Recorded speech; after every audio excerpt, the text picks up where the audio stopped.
Hey everybody, it's me, Jake from Jakin.Off. We're tuning in, I'm going to go ahead and take that from the top. Go for it. What the fuck? Hey everybody, it's me, Jake from Jakin.Off. Thank you for tuning in to another episode. This week, I'm joined by a very funny comedian, a very special guest, friend of the pod. Give it up for Pat McCarthy, everybody. Oh my gosh. We're so happy to have Pat here. Pish posh. Pish posh. Piss. More like piss posh. Hey. Piss posh. Yeah, dude, this is perfect. We're saying piss right at the beginning of the episode. I heard that if you say a bunch of curse words right at the beginning of the YouTube episode, it's good for visibility. Unfortunately for us, Dr. Group is going to reach out because we're just talking Dr. piss. Group, dude. He's a friend of the pod. Real heads no Dr. Group, dude. Real piss heads no. Real heads no Dr. Group. But this week we didn't talk about a man who's, let's just say, we're talking about people who drink piss recreationally. Dr. Group's drinking piss because it's medical. The guys we're talking about today, they're doing it recreational. Love of the game, Yeah, baby. we did a little re-up on a favorite topic of ours, Jeffrey Epstein. The emails that came out recently, and the fact that they are clearly like have Donald Trump on edge. We had a great time. We did. I really enjoyed myself today. You guys are gonna love it. Yeah, you guys are gonna love it. I'm gonna wrap this intro up so you guys can get straight to listening because I don't want you to wait a second longer. Make sure you follow Pat. We'll have links to Pat McCarthy's social media in the description, along with the social media for our own podcast. If you're watching this, subscribe. Give it a subscribe. Ring the bell. I hate saying that. I hate saying ring the bell. Say hit that bell then. Hit that bell. Also, it's the act of saying it, but you guys know what I mean. You want the notifications on. I have to say it because I really need this. I need it. So anyways, Put your fingers on that bell. yeah, put your fingers all over your screen, and it's a touch screen. I'm assuming they're on their phones. And if it's not, make ring it. the bell. Yeah, if it's not, make it. Make that shit a touch Turn screen. it into a touch screen. And like and subscribe. And thank you for tuning in to another episode. And have a good listen to the episode. Oh, won't you take off with me? Oh, I know it's your fantasy. Oh, won't you take off with me? Yeah, we're taking off every week. So today, Pat, I'm happy you're here. We're going to talk about the Epstein files. We had a bit of a misfire, dude. A little, what's it called when you... Technical difficulties. What's it called when you prematurely ejaculated a little bit? That's right. Due to some tech delays. But And Pat, by the way, this never happens. For listeners, this never happens. You're very beautiful. usually I only come right when you tell me to. Ladies, specifically one lady. Jenny. Sorry, ladies. More like lady. Pat, I'm happy you're here. I'm happy to be here. Thanks for having me. And I'm happy to be talking to you today about one of our favorite topics, the Jeffrey Edward Epstein files. Pat, just remind us again. You were kind of talking about it before. Yeah. What's the general gist of what's been going on? We've kind of been getting some new breadcrumbs. It's time for a bit of an update, probably. Okay, so it all started in 1948 with the establishment of Israel in the Middle East. Kind of snowballed from there, and now what we know is that a reality TV host was sucking off a sitting president. And Epstein has a brother that I did not know existed. Yeah, we're gonna. And by the way, he's living, right? Like his brother's alive. Yes, his brother has made statements to the press recently. We're gonna get into all of it. Okay, it's gonna be an amazing episode. First, I want to start with just going back. So we've talked about this before on this podcast. Brett will put a link to it or something in the video for you to be able to go and listen. We talked about the Epstein files with Dayton Bissett. who has actually visited Jeffrey Epstein's former Manhattan residence. He has been there, yes. And there's Big a old picture- doors on that thing. 19 foot. 19? 19-foot oak doors, if God I'm not mistaken. 19-foot oak doors, and Dayton went in them and never came out. I'm reading here, it says he never returned. So basically the gist of what we talked about with Dayton was like the whole backlog of like what happened with Epstein between like being arrested the first time in 2007, 2008, when he got a sweetheart deal with from a district attorney or a U.S. attorney that would go on to work in Donald Trump's first administration. There's like all of these people are like all like interconnected. That's sort of one of the elements of it. It really is this web of sort of like connections and like who went where and what happened here, you know. And I was under the impression that this is all just like coincidence. Well, maybe you'll be able to decide by the end. I thought it was all just a big misunderstanding. You know what? Maybe that's the angle of the episode.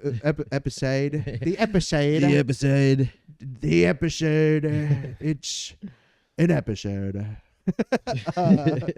No, maybe that's the angle though, dude. Jeffrey Epstein, coincidence? Jeffrey Epstein, is this a coink? What a coinky dink. No, but we talked about sort of like his presence as like this sort of financial influencer.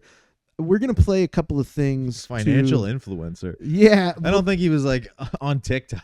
No, I think that, but I do think that it is a way to describe him. Like He was on the TikTok of its time, as we will see. Yeah. Boys, It's actually not. I'm so excited for whatever you're about to So show this me. is this first clip. We'll go ahead and play this. Yeah. This will give us sort of like, this is something that we haven't played. The first transition and then It is a VH1. It is a VH1 clip from a show called The Fabulous Life of Billion-Dollar Wall Street Ballers. Okay. So Brett, go ahead.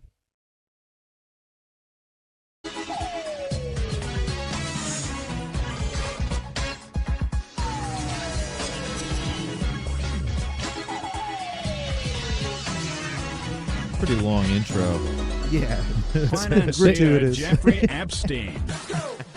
Jeff was a high school math teacher until he traded his blackboard for the big board in Wait, 1976. this guy was working in a high school. Eventually Yeah, pause launching it. his own exclusive Yes. finance firm for was billionaire working- clients.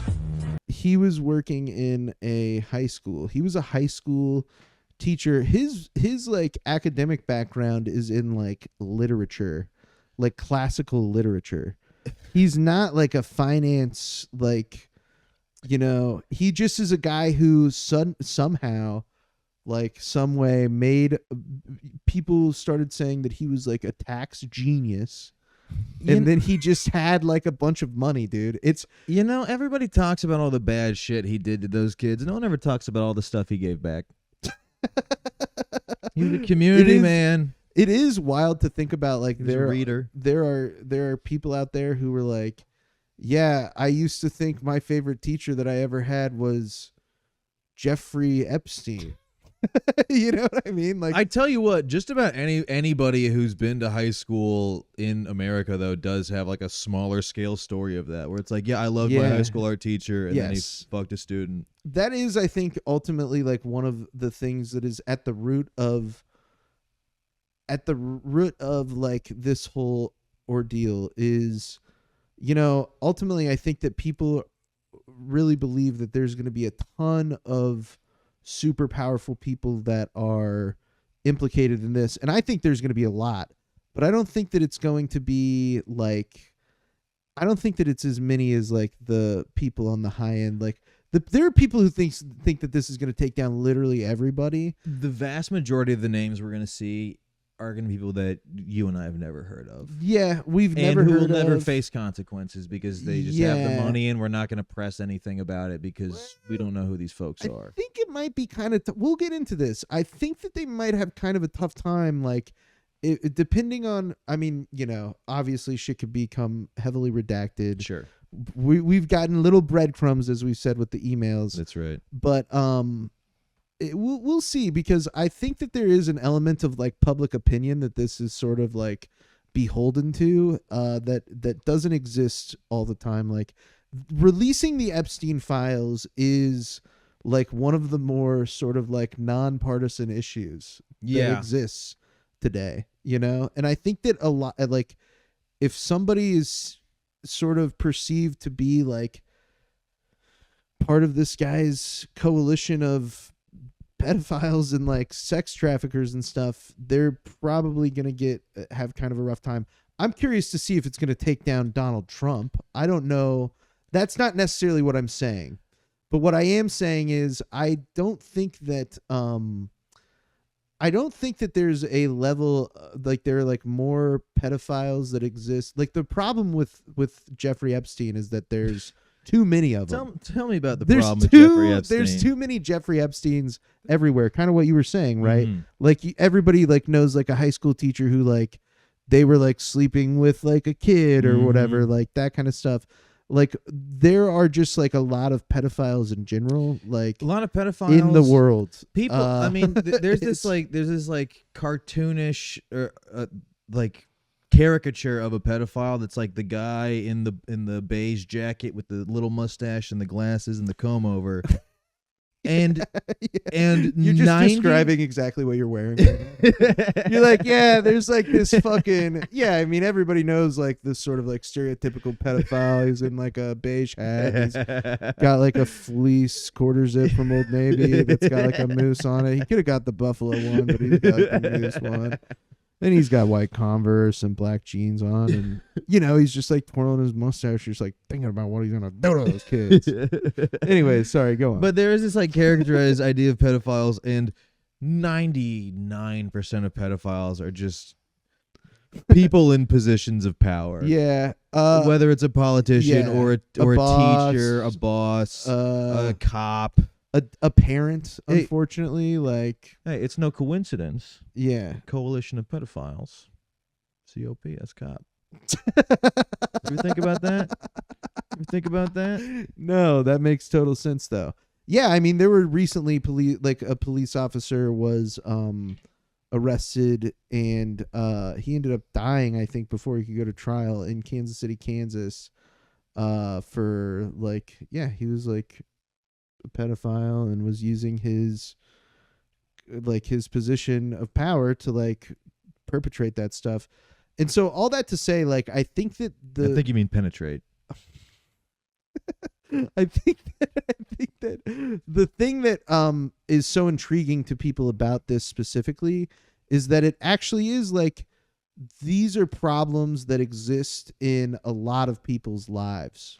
Yes. You know what I mean? Like these like dynamics and like, you know, a man trapping young ladies into a position where they have to, you know, do things that they don't want to do for this guy's pleasure because he is like has power over them. Yes. In some way. And so I think that it's like that like there's a personal element of it that makes a lot of people be invested in it. And I think that that's a symptom of the amount of this kind of issue that we have is ultimately what I'm trying to say. Yes. Jokes aside, all that stuff. Anyways, let's get back to Jeffrey Epstein's VH1, his fawning VH1 appearance. But he just couldn't keep out of the classroom. So when he was shopping for a new house, he bought himself an entire schoolhouse and transformed it into the largest single residence in all of Manhattan at a whopping 51,000 square feet. Oh, yeah. The school cost about $20 million, and he's dropped $10 million just renovating it. It has incredible bells and whistles, closed-circuit televisions, a heated sidewalk out front, so the snow melts. Closed-circuit television? But only one man truly rules the Wall Street skies. Because for former school teacher turned billionaire Jeffrey Epstein, one private plane won't do. He's got a small fleet. a Gulfstream 4, a Cessna, and a Boeing 727 with, of course, an in-flight trading room. This is so funny. He has a Boeing 727. I'm just wondering now, what do you need? You can fit so many presidents on that thing. Dude, yeah, Believe us, pause it, Brett. comes in handy That when you've is got like powerful the other thing friends about to this. fly Is around. like, yeah, dude. Yeah, he's flying Bill Clinton. Bubba. That's my Bubba. I love him. His penis tastes very good. Dude, they're literally being like, yeah, like why would somebody need a commercial sized airliner? It's just like, Yeah. it's sort of like this. The signs were all there. The signs were all there. Yeah, dude. Yeah. It is crazy that they're straight up listing humongous red flags in hindsight. Yeah. And they're being like, isn't it so crazy how much of a baller he is? They're like, he's such a fabulous Wall Street baller. Yeah, he bought a school. Yeah. He was a teacher and he bought a school. And now we haven't seen Dayton.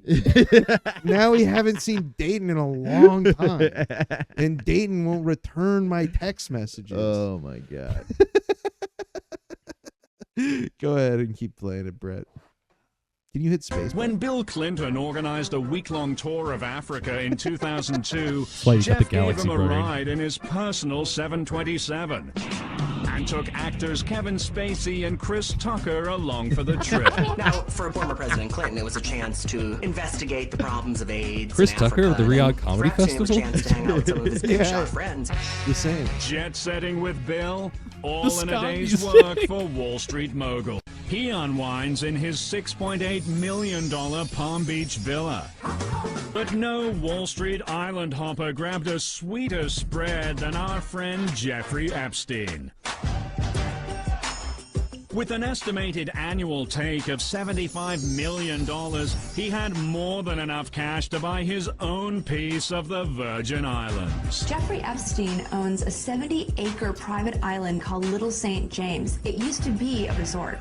And now it's sort of lovingly called Little St. Jeff. Why not? It's all his. Yeah, boy. But when Jeff is back in the States, he retreats to the Santa Fe mega ranch he bought back in 1993. Epstein is said to have the largest home in Mexico. His property is 7,500 acres. Can I have it like that? You got it like that. All of his homes all over the country and the world are equipped with trading screens. So he can basically just wake up in the morning and start trading.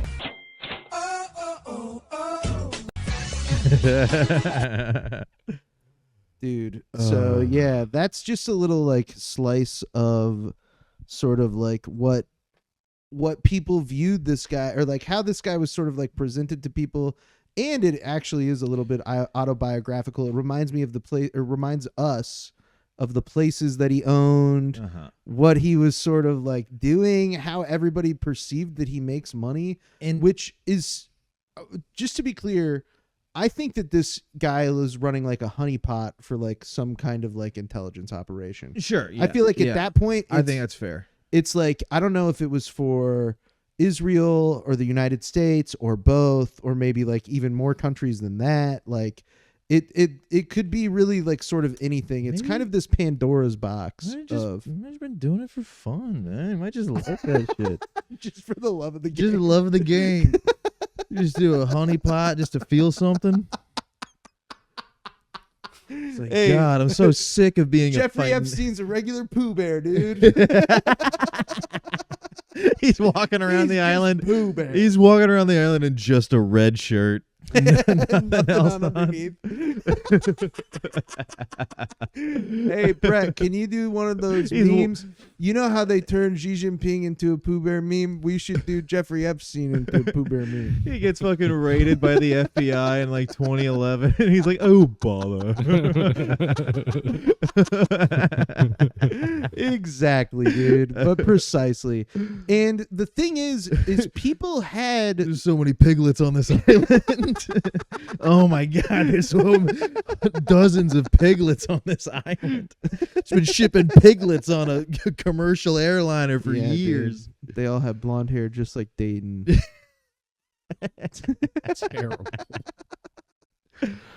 Free Dayton. Get him off. Get him off. They didn't take him when they shut down the island. They left him. He's been in the school. He's been in the 51,000 square foot school. He's just lost. He's just roaming around that fucking It's like, hello? schoolhouse for 3 years. Poor Dayton. Anyways, let's roll to our next clip. This is just like a thing that I think is a good example of like people had this story before.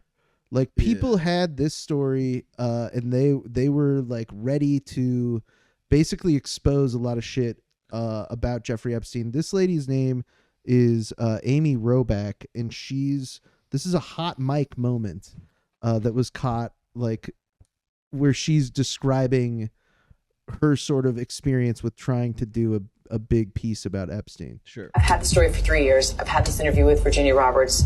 We would not put it on the air. First of all, I was told, who's Jeffrey Epstein? No one knows who that is. This is a stupid story. Then the palace found out that we had her whole allegations about Prince Andrew and threatened us a million different ways. We were so afraid we wouldn't be able to interview Kate and Will that also quashed the story. And then Alan Dershowitz was also implicated in it because of the planes. She told me everything. She had pictures. She had everything. She was in hiding for 12 years. We convinced her to come out. We convinced her to talk to us. It was unbelievable what we had. Clinton. We had everything. I tried for 3 years to get it on, to no avail, and now it's all coming out, and it's like these new revelations, and I freaking had all of it. I'm so pissed right now. Like every day I get more and more pissed because I'm just like, oh my God, it was what we had was unreal. Other women backing it up. Hey, yep. Brad Edwards, the attorney, 3 years ago, saying there will come a day when we will realize Jeffrey Epstein was the most prolific pedophile this country has ever known. I had it all 3 years ago. So yeah, dude. I do want to say, like, the dramatic music that was behind that was added by whatever fucking, like, you know, absolute, like, deranged Twitter feed that I got that from. Sure. You know what I mean? But like that heartbeat sound. Yes. It is very dramatic though. This It's Who Wants to Be a Millionaire music. Yeah, it does sound like they're about to answer Who Wants to Be a Millionaire question. Yeah. But it just is one of those things that sort of illustrates like, hey, like people sort of like knew about this. And that lady is an anchor on like an ABC. She's like an ABC news host. Sure. You know what I mean? Like this isn't like, you know, some fucking... This isn't like, some guy in his mom's basement on YouTube or something like that. Yeah, some like wannabe beat reporter. Yeah, and I also think that there is an element of it that is a little bit gross on her part, where she's like more upset about like God, I missed my big story. Yeah, like I could have picked my big story. I know. She's like, I'm pissed, and I'm like, yeah, and it's a recurring character in this whole thing, as we'll see later. But Brett, let's get through this next clip. We talked about this a little bit with Dayton because this was pre-birthday book. Like getting do you know about the birthday book? Is this what the letter was in with the picture of the lady? Yes. And we're going to get a good shot of that here. It's like set up. This video is set to stop right where they show an image of the birthday book. Good. So we already knew what was in it, but this is like the actual like what the birthday book image looked like. And it kind of, I feel like you can tell that Donald Trump drew the silhouette of this lady.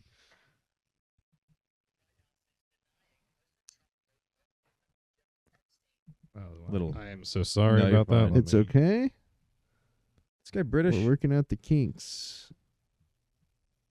I think so, maybe. Okay. I couldn't tell. Actually, CBS Morning News. Yeah. Let me restart it from the...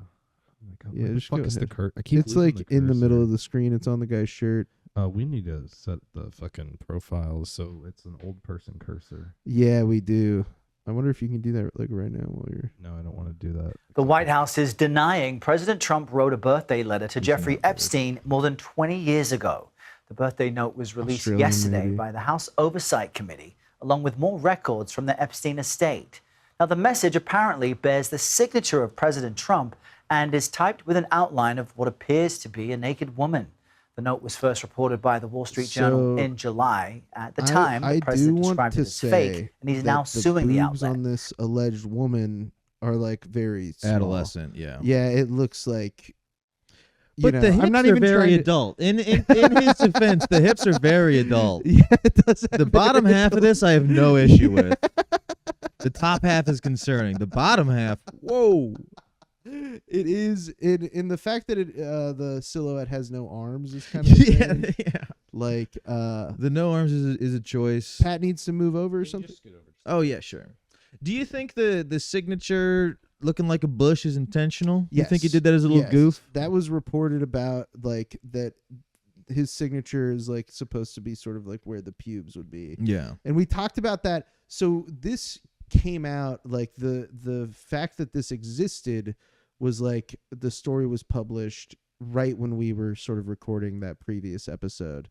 And we talked about it a little bit, but we hadn't gotten the image. And so they ended up releasing this image, the House Oversight Committee, and Donald Trump is suing the Wall Street Journal over them publishing a story about this. Right. So that's currently all happening.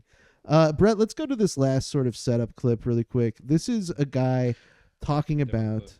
Also, can I know we know now that about like Trump sucking off Bubba and all that. Yeah. And everyone's kind of like, whoa, what? Yeah. And maybe this is toxic masculinity, and it says something about the male loneliness epidemic or whatever. Yeah. But we should have known this guy was a little gay when we found he was writing letters to his boys. Honestly, sucking off Bill Clinton is the second gayest thing I've learned about Donald Trump this year.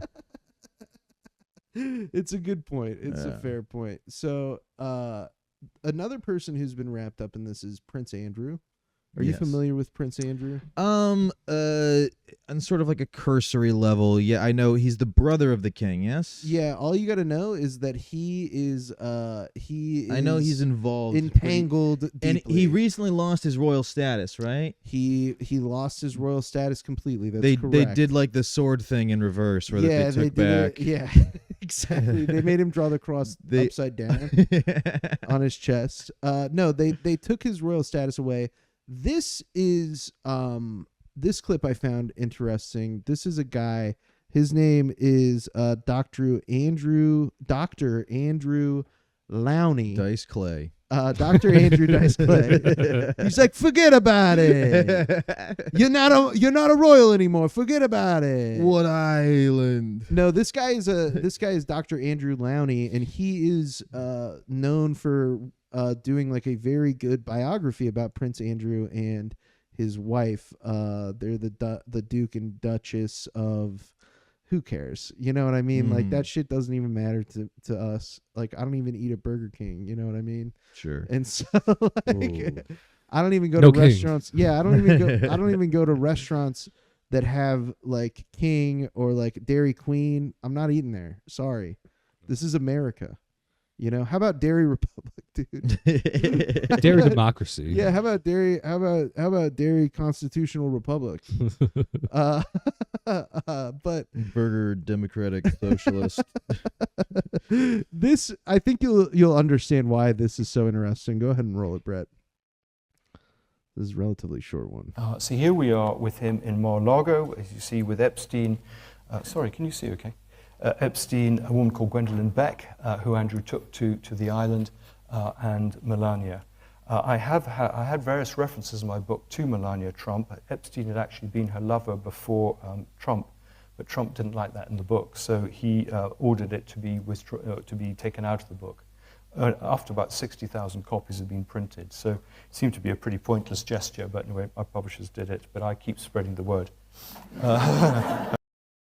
So yeah, so you get let into a little piece of information there that I didn't know before I saw this.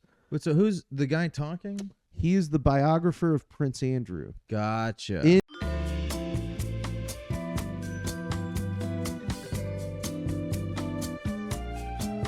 So we're back now. We're here, we're back, and we're talking about Jeffrey Epstein, but first, we're talking about you. And we're talking about you taking care of yourself. It's important. It's that time of the year. It's the holidays where, things are a little more stressful. And so maybe you should give my friend Mimi Bachman a call. This episode of Jakin.Off is sponsored by Mimi Bachman Therapy. Now accepting virtual therapy patients anywhere in Kansas and Missouri. Don't neglect your mental health this winter and book your free consultation at MimiBachmanTherapy.com. She's a friend of the pod. Totally true. I've known Mimi for years. It's a locally owned business and can help you work through a wide variety of issues. So seriously, guys, make sure you check it out. If you're in need of this kind of stuff, there's no shame. Don't let it, fester. Go get help if you need it. That's Mimi Bachman, MimiBachman Therapy.com. MimiBachmanTherapy.com. You fucking sold out, man. Dude, I know, right? Yeah. I might kill myself just because you did that. It's not too bad. No, that was actually great. I was just it's not too bad. Sure. And Mimi is legitimately she's a friend of mine. She sounds lovely. Yeah, she's really great. And seriously, I do think it's one of those things where we're very selective, right? We didn't take Magic Mind's money for a reason. Because I'm not into feeling sick. I don't like that it made me feel sick. But I do think that there should be less stigma about getting help and that kind of stuff. So and if they're willing to pay me money to say it, boy will I say it. $50 whole. Boy howdy. I'll say the shit out of that 3 times. You're gonna come to the next episode with a Mimi Bachman hat and jumpsuit. Goddamn. Welcome to MimiBachmanTherapy.com studios. It's me, Jake from Jakin.Off. We're talking to Mimi Bachman. I'm doing softball interviews with Mimi Bachman. That would be fun, Mimi. Maybe think about it. I don't know. So back to Jeffrey Epstein. Speaking of people, who need help. I forgot we were talking about. Yeah. Speaking of people who need some. Whatever happened to help, that guy? Yeah. You're never gonna believe it. He's dead. He's dead. It says here, Dayton finally got him. Wow. No, dude, we are gonna jump into a few images of the email leaks that have come out recently. Sure. So, Brett, if you want to throw up number 5, I believe it is. Yep. Just give me a second. We're gonna get there. You're good. Yeah. We can already start talking about it because we can see it. I need transition. Yeah, you're good. Take your time with your transition. And we're there. We can all see it now. Yeah, perfectly. So one of the funny things, Brett pointed this out, is the name of his account is JEE Vacation, which is Jeffrey Edward Epstein Vacation. Yeah. So it is kind of strange, that's his email at gmail.com. I did see a comment on something. I don't know how true this is. It could be spreading a rumor, but this Gmail account is still active. So, usually an email account goes inactive for long enough, you can no longer, it gets canceled and recycled. You can't get JEEvacation at gmail.com right now, which means that this still exists, which means that if somebody could break the password, in theory, they could get into all of the unredacted emails. I mean, I'm assuming his password's also Island Lover 123. Yeah. Island boy. I'm assuming that if this email is not, it probably did go inactive. Then as soon as this came out, somebody was like, "I'm gonna fucking create that." Yeah, that could be it. Maybe they just got and to they've it done first. nothing with it. Maybe they're shopping it around. Maybe they want to sell Cowards. it. Yeah. But this is sort of one of the more salacious emails that came out. Yes. This is from Jeffrey Epstein to Ghislaine Maxwell, who is gmax1 at lmax.com. And it says, this is Jeffrey Epstein typing this. I want you to realize that dog that hasn't barked is Trump. And then redacted victim. Spent hours at my house with him. He has never once been mentioned. Police chief, etc. I'm 75% there. So we don't really know what this is necessarily in reference to. Ghislaine Maxwell responded, I've been thinking about that. This was in 2011. This was April 2nd, 2011.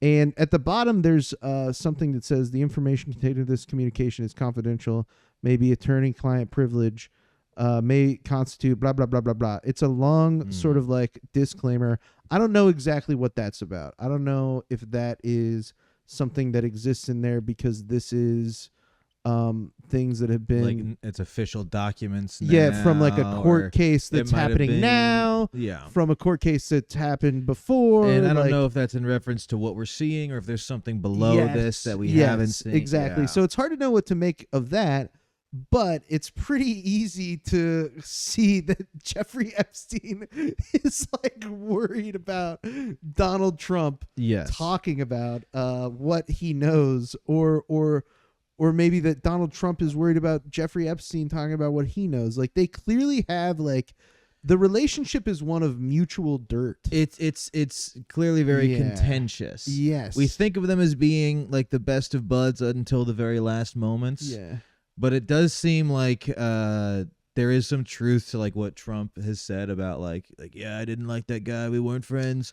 It seems like in the later years maybe they were more frenemies. I think that what it is it's more of a Jeffrey Epstein is like low-key doesn't like Trump as much as Trump likes Jeffrey Epstein. And I think an element of this that has been kind of like what is causing Donald Trump to go off the rails, which is we're going to talk about. Yeah. Because he's like cracking in real time right now.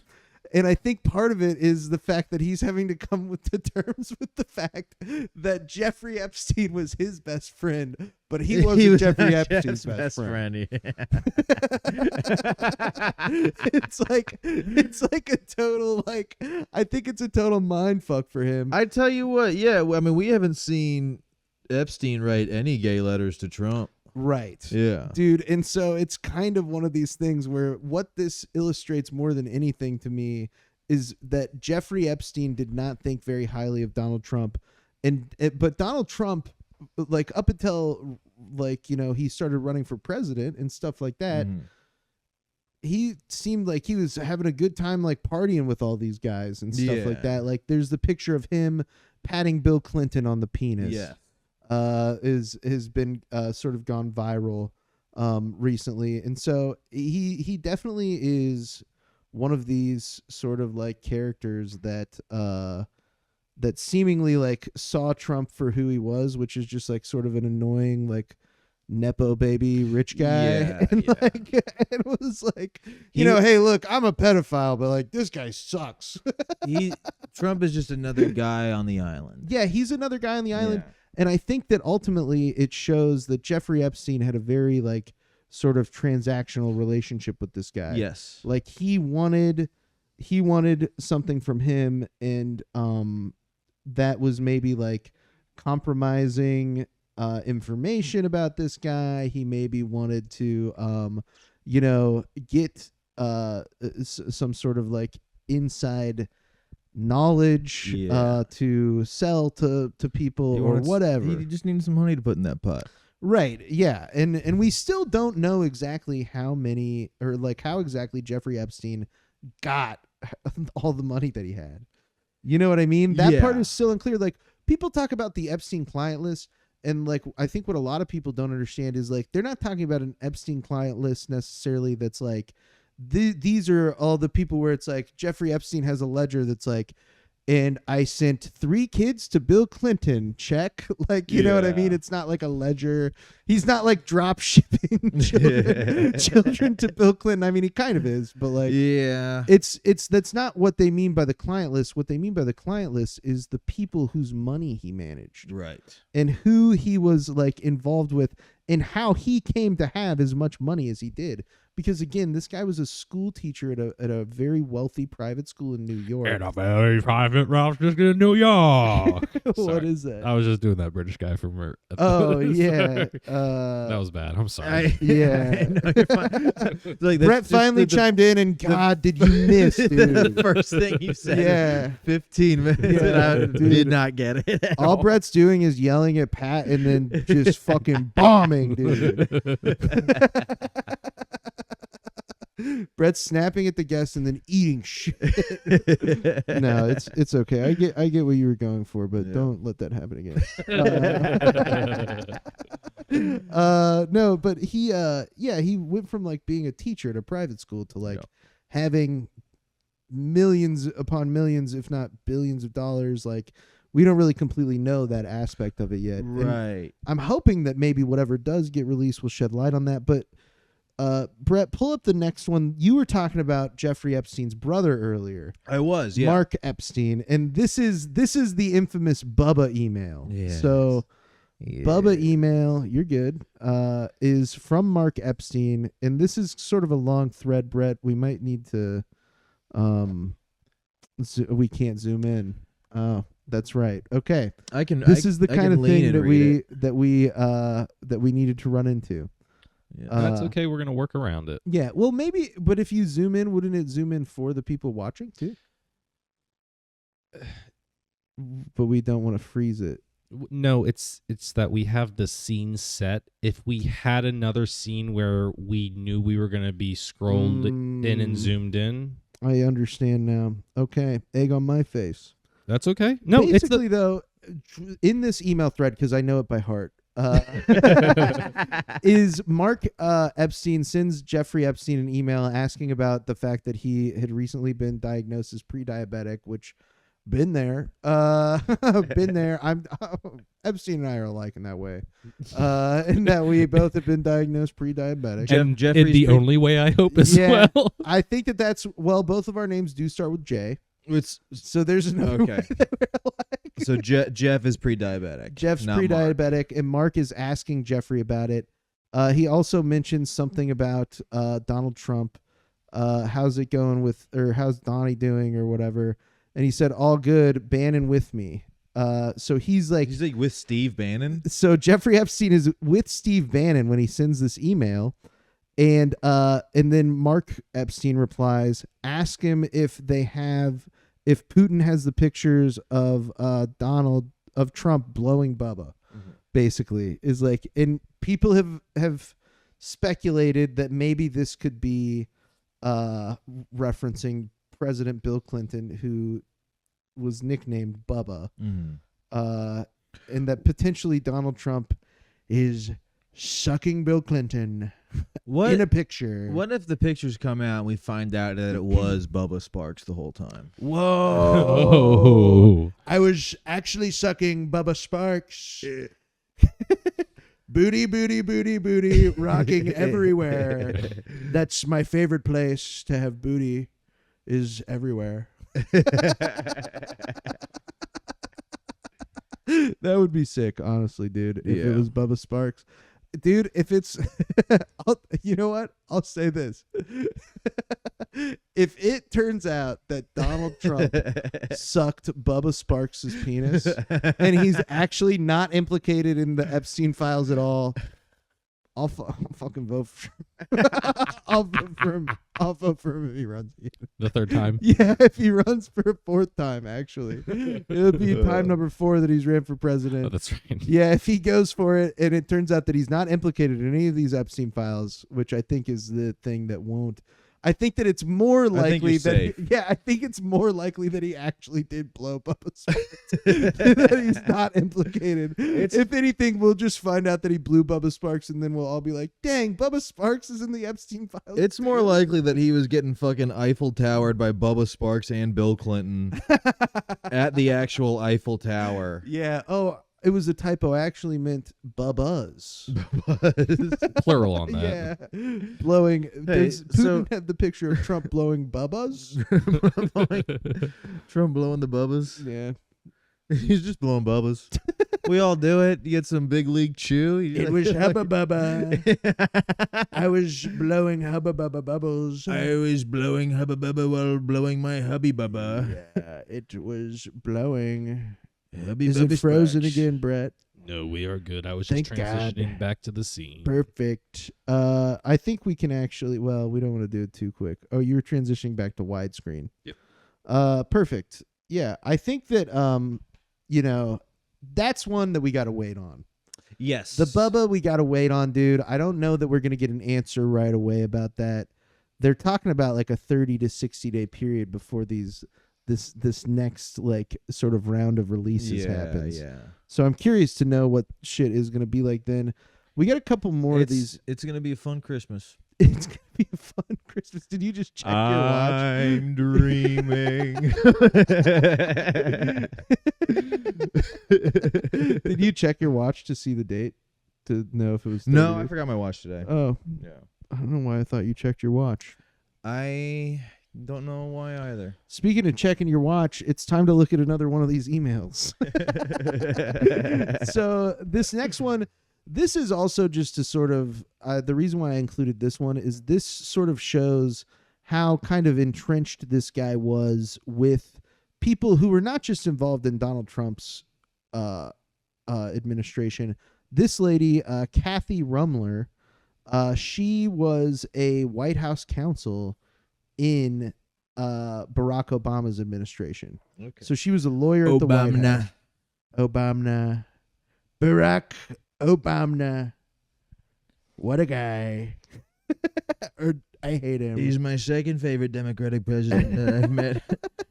I tell you, I'm not going to give you any hints as to who number one is, but let's just say there's not a picture of me blowing Obama. Let's just say the pictures stop at blowing Bubba. But she was White House counsel, and she's sending Jeffrey Epstein emails. This is during Trump's first administration when he's getting impeached. She's talking about, the Stormy Daniels stuff with Jeffrey Epstein because she's just friends with him. right. And so it kind of is just everybody is sort of touched by this in a way. Like all of these, More than you could ever know. Yeah, no pun intended. This is just like, it is kind of far reaching in the sense that like a lot of people, even though like I'm not necessarily like accusing this lady of being a pedophile or like going to Epstein's Island or something, but just a lot of people kept in contact. There's going to be so many names in this, in like the files that are or aren't released that like really are not implicable in any of the. Yeah. I was thinking about this the other day. So like this operation he was running. This is like what 1996 to like No, dude, he got arrested. He got arrested in 2007, 2008, and then he got arrested again in. When did he start? When did like Epstein? I think was like the early 80s. Early 80s. I think that like in the I don't want to like speculate too much, but I think that it's like fair to assume that he was doing this for quite some time. Okay. But so, I don't think that he stopped doing it when he got arrested the first time. But with email being around and stuff, like all I'm saying is that like, in all the correspondence, like there's no shot that in just like a cursory way that like Kobe Bryant is not mentioned at all. Just because like what are the odds they didn't talk about Kobe one time? Right. You know what I mean? Or LeBron. Yeah, I mean they're gonna be in the files. Yeah, but they're not going to in be a like non-implicable emailing way. back and forth with Jeffrey Epstein. No, the way but that their this lady names will be is. there somewhere. Just statistically, they have to be. Yeah, so there's think no way they're not talking about like the 05 Lakers. I think that this is a little different in the sense that like this lady is personally corresponding with Jeffrey Epstein. I don't think that it's going to be likely that we're going to see LeBron James emailing back and forth with Jeffrey Epstein after after like the year 2007, if at all. You know, fair.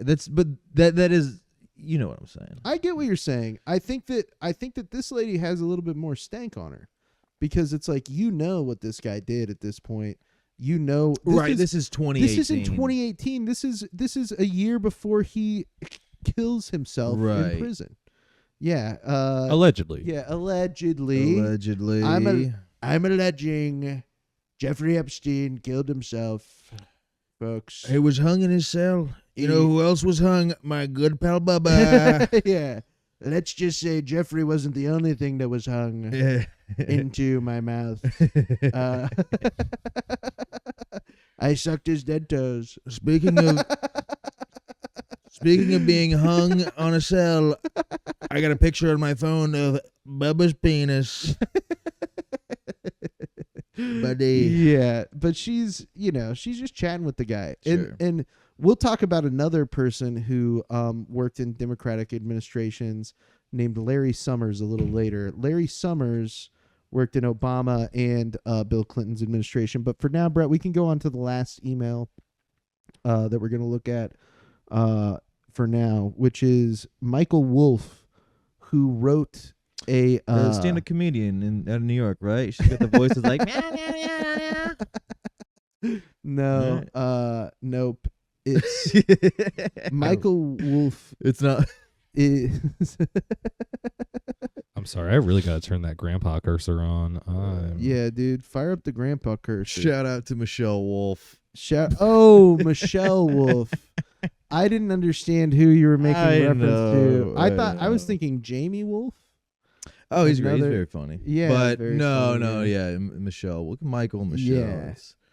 Michelle.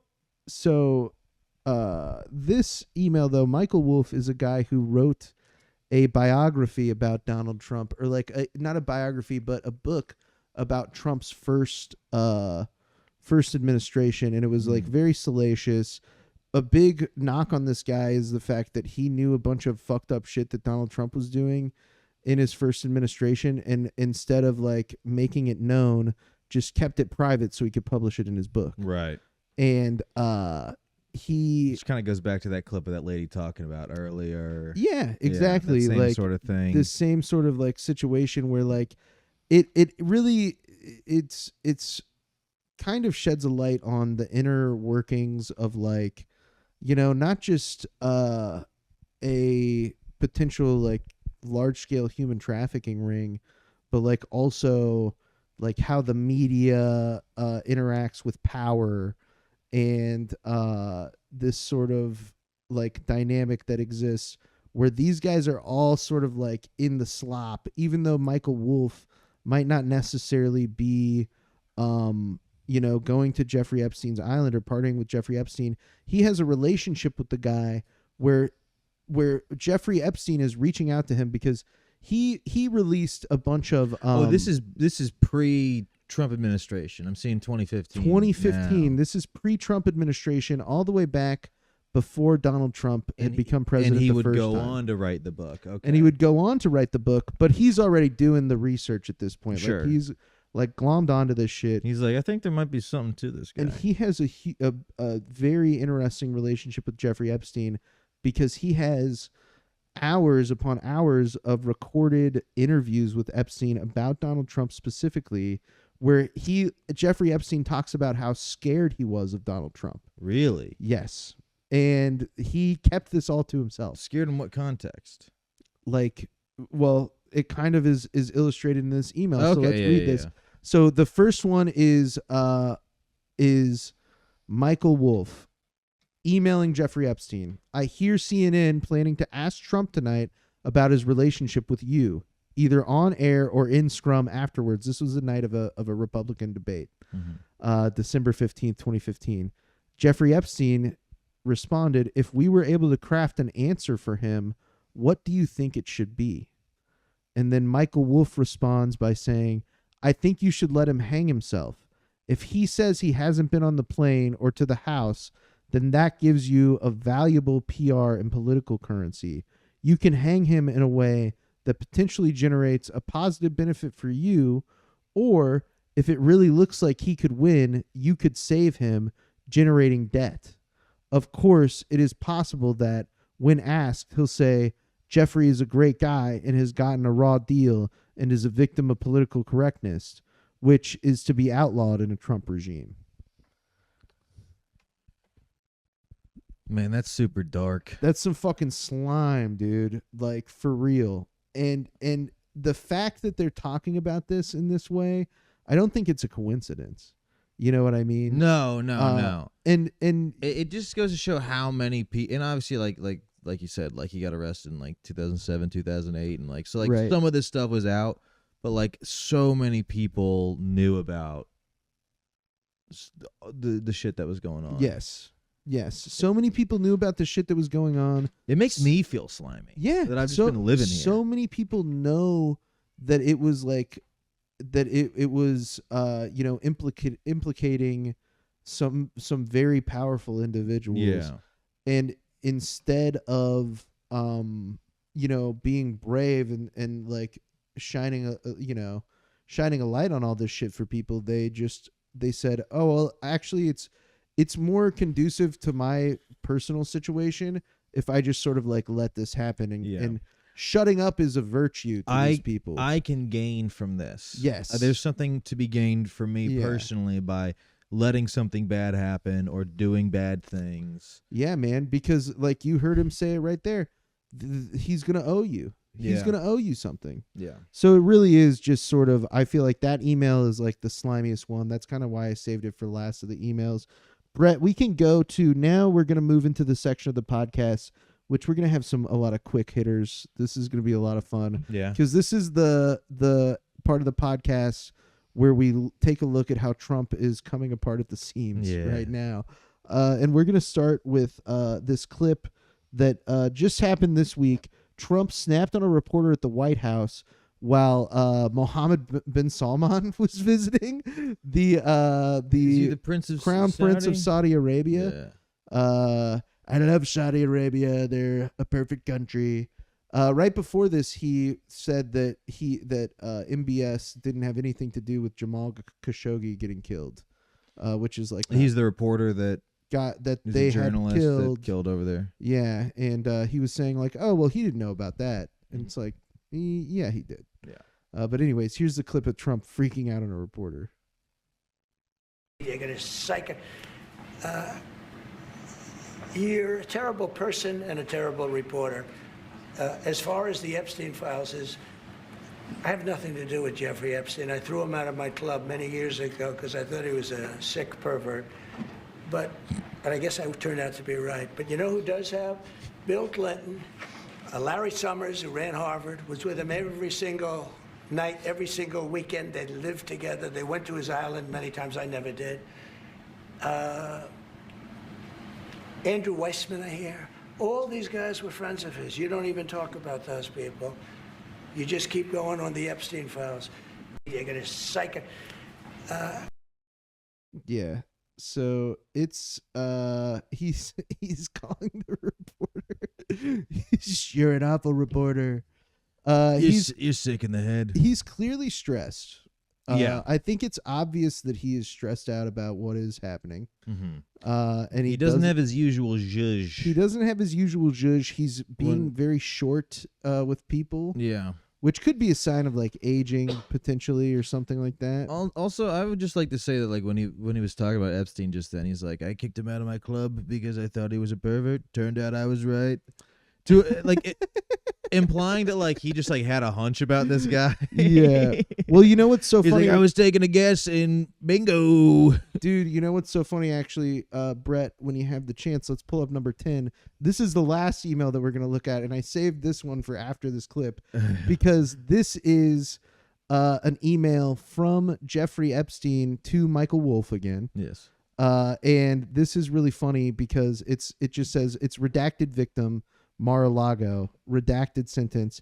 Trump said he asked me to resign, never a member ever. Of course he knew about the girls as he asked Ghislaine to stop. So he's like basically being like, yeah, he knew about the girls. I wasn't a member. He keeps saying that he told me that I had to leave his club, but I was never a member at his club. Right. And this was in 2019.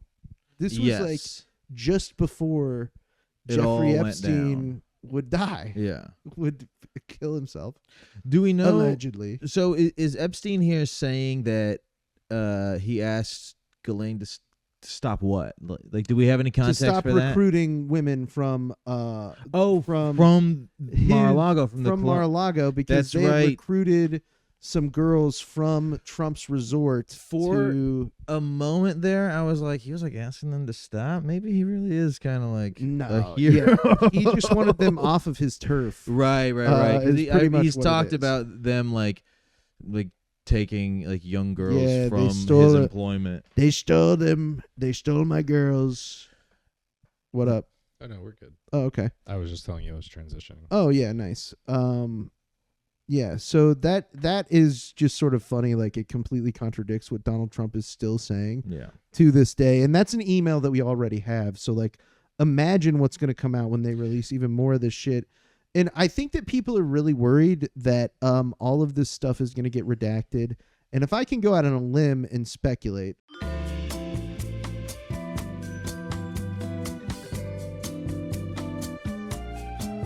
That's all that matters. Crap. Yeah, you could sync it up with that burp. Yeah. Too. I'm so good. Anyways, so what we were talking about was the Michael Wolff, Jeffrey Epstein email, where they basically were talking, where Jeffrey Epstein contradicts exactly what Donald Trump said, which was that he kicked him out of, he kicked him out of Mar-a-Lago. He wasn't allowed. Yeah. He was never a member there, is what Jeffrey Epstein is saying in these emails. I'm curious to see what's going to happen when more stuff comes out, because I think that even though a lot of it is going to be redacted, if Donald Trump is implicated as much as people think he is, I think it's going to be tough to like completely redact everything. Like, eventually people will be like, who keeps getting mentioned every single like other email? Yeah. Like, and isn't like, but their name's not on there. Yeah, it seems like he's in there a lot.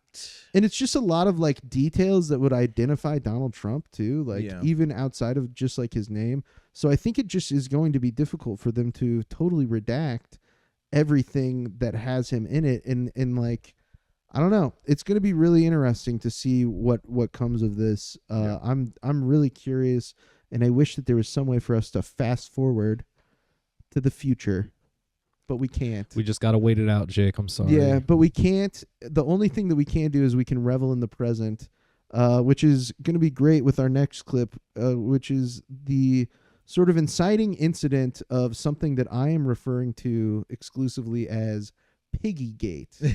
Which this is an 8-second clip. The audio in this is just the raw video of Donald Trump calling a reporter piggy on Air Force One. It's quite a hoot. If there's nothing incriminating in the file, Venezuela, sir, why are you acting as a Venezuela, sir? So he said that in a way that I find very relatable. Yeah. In that, like, you ever like you say this to a lot of people. You ever been on stage like, and yeah, like, I wonder why Pat can't keep a job. Yeah. You ever been doing stand up and like somebody in the crowd says something and you try to hit them back and you think it's gonna crush, and the rest of the audience is not as into it as you thought they'd like, be. Well, you went a little hard on that guy. Yeah, he gave it like a little pause like that, like he thought he was gonna get like something out of everybody else. Yeah, like everybody and was he was gonna like, be like, woo! All right, anyway. Donald Trump destroyed that heckler. That was not the case. No, and actually, we're going to play, we can roll right into the next clip, Brett. Donald Trump really is like a modern day Steve Hofstetter. Yeah, he really is. He really is. President destroys Epstein heckler on all of this shit. You're good, dude. I have plenty to say to set up the clip. So my whole thing is like this clip is Carolyn Levitt responding to a reporter asking her a couple days later about Donald Trump calling a reporter piggy. So we're going to get her answer to the question, but we're also going to get another cut of him doing it, which I appreciate. Piggygate. What did the president mean when he called a reporter piggy? In the file, Venezuela, sir, why are you acting as a Look, the president is very frank and honest with everyone in this room. You've all seen it yourself. You've all experienced it yourselves. And I think it's one of the many reasons that the American people reelected this president, because of his frankness. And he calls out fake news when he sees it. He gets frustrated with reporters when you lie about him, when you spread fake news about him and his administration. But he also is the most transparent president in history, and he gives all of you in this room, as you all know, unprecedented access. You are in the Oval Office almost every day asking the president questions. And so I think the president being frank and open and honest to your faces rather than hiding behind your backs is frankly a lot more respectful than what you saw in the last administration, where you had a president who lied to your face and then didn't speak to you for weeks and hid upstairs and didn't take your questions. So I think everyone in this room should appreciate the frankness and the openness that you get from President Trump on a near daily basis. We should have figured out a way to do a counter, Brett, of how many times she says the word frank, frankly, frankness. Oh yeah, that would have been good. She says it a lot. Like she's repeating the word frank. Maybe she's just been thinking about that new Guillermo del Toro picture. Frankenstein. Fuck.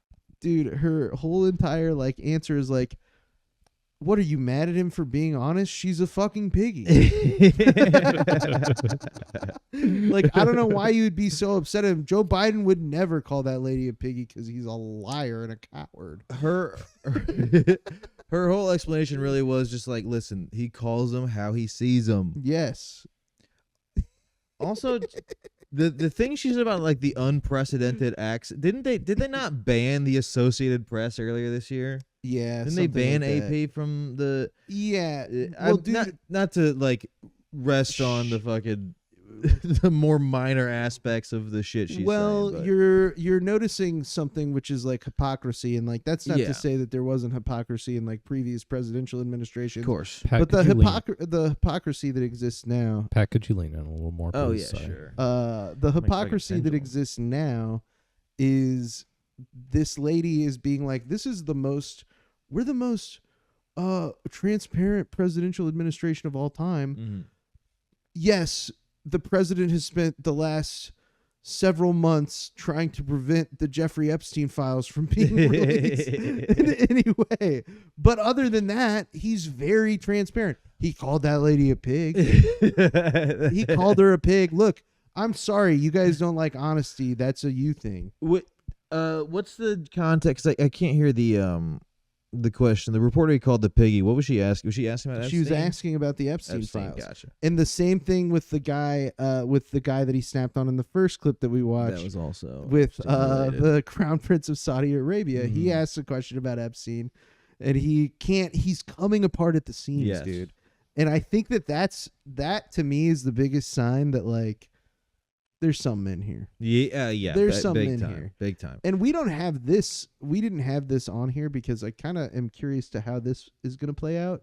But Marjorie Taylor Greene resigned from Congress yesterday. Yes, she is terrible. Her last day's on January 5th, about actually exactly 1 month from this episode airing. Is that right? Yep. Yeah, wow. She's awful, but she has been like, she's a true believer of like the QAnon stuff. Yes. Like I've been known about her for quite some time. She's more into the conspiracy type stuff than she is and into I think Trump. That she's positioning herself to run as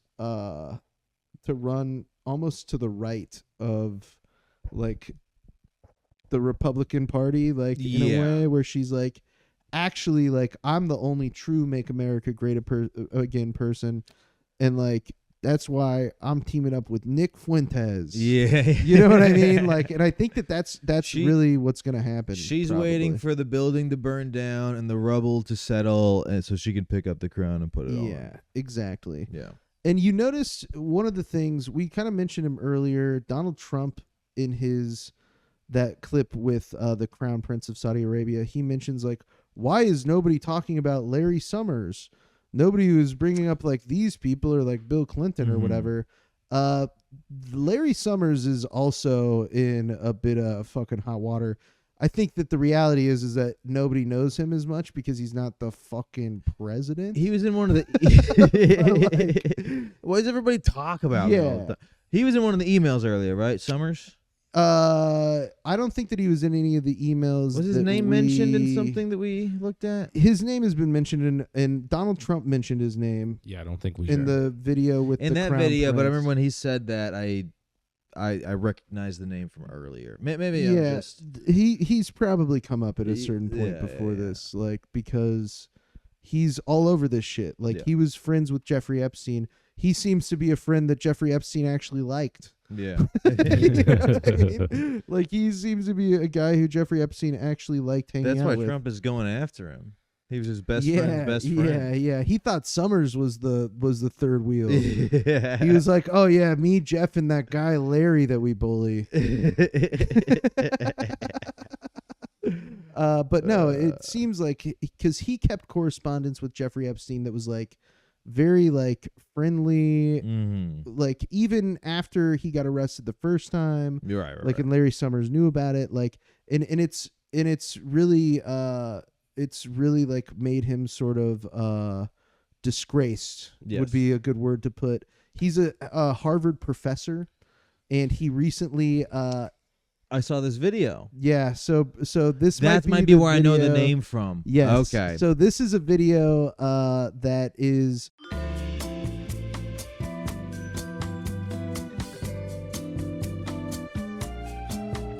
Brett, we're gonna play this clip of Larry Summers talking to We're his transitioning to Harvard University class and explaining to them why. You gotta turn it up a little bit, maybe. Will you restart it? Some of you will have seen my statement of regret, expressing my shame with respect to what I did in communication with Mr. Epstein, and that I've said that I'm going to step back from public activities for a time, but I think it's very important to fulfill my teaching obligations. And so, with your permission, we're going to go forward and talk about the material in the class. And then a kid raised their hand and was like, you don't have my permission? Is that true? Actually, permission revoked? No, but I mean they should, dude. Fucking God. holy shit. It's so funny to be like I was good friends with Epstein and I am in the communications and I'm in all the files. But I don't want to disappoint you guys and stop teaching out of nowhere. Yeah, and they're probably like, Dr. Summers will be fine. Or Mr. Summers, whatever. I don't fucking know, dude.